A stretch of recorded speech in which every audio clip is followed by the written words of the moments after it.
We have called together the Sunday Roundtable this morning. Joining us are Democratic political analyst Marianne Marsh and Republican political analyst Rob Gray. Great to see you guys. I was curious at the end of our conversation with the congressman.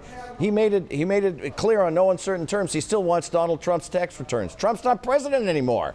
Marianne, I was kind of, that opened my eyes. Let me put it to you that way. Well, remember, that was a big issue in his primary when he was running against Alex Morris last year. And good for him, because we don't know what else is there. Donald Trump has committed many crimes, and they are all starting to be uncovered now.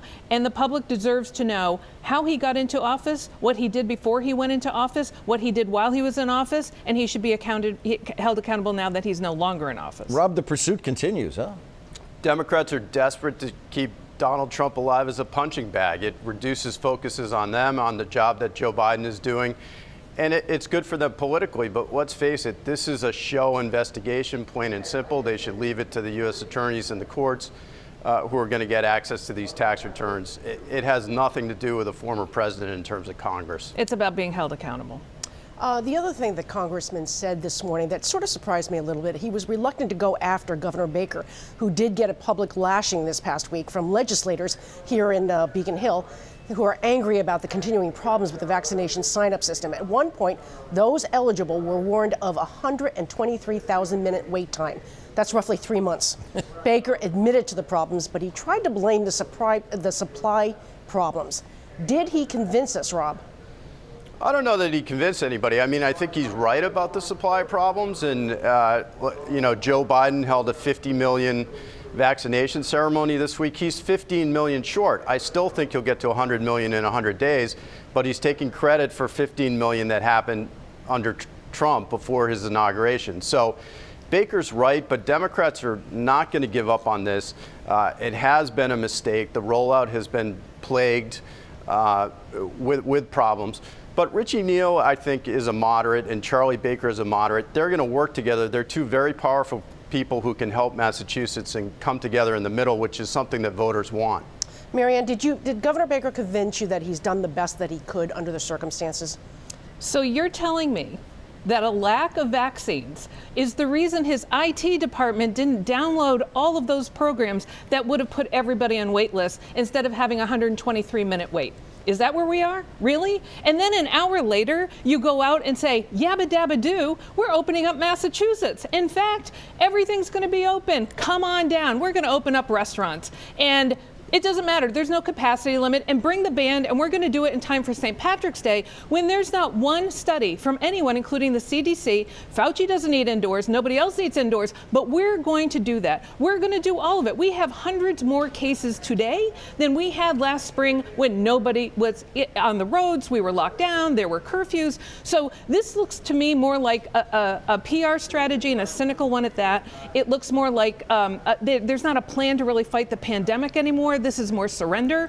And frankly, Massachusetts is starting to look more like Florida, and that is not a compliment. Here's the but, though. Charlie Baker's at 80%. Massachusetts is at 80% of doses granted used.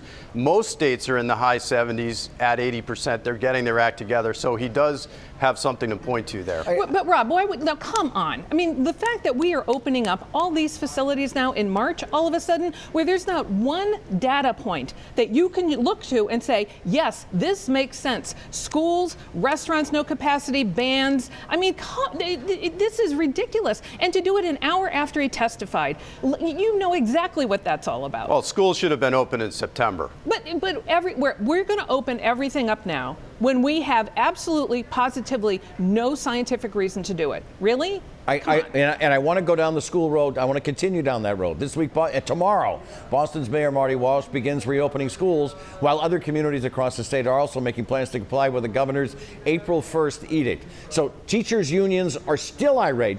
Their safety list of demands hasn't been met. So, Marianne, let me start with you. Could Governor Baker have worked this out with them like Walsh did with the Boston teachers?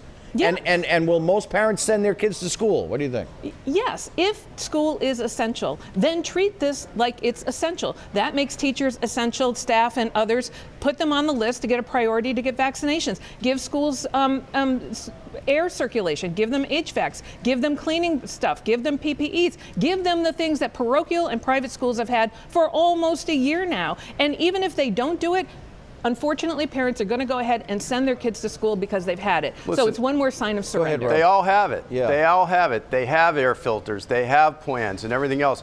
The state has not been bold enough or quick enough in directing these districts to open.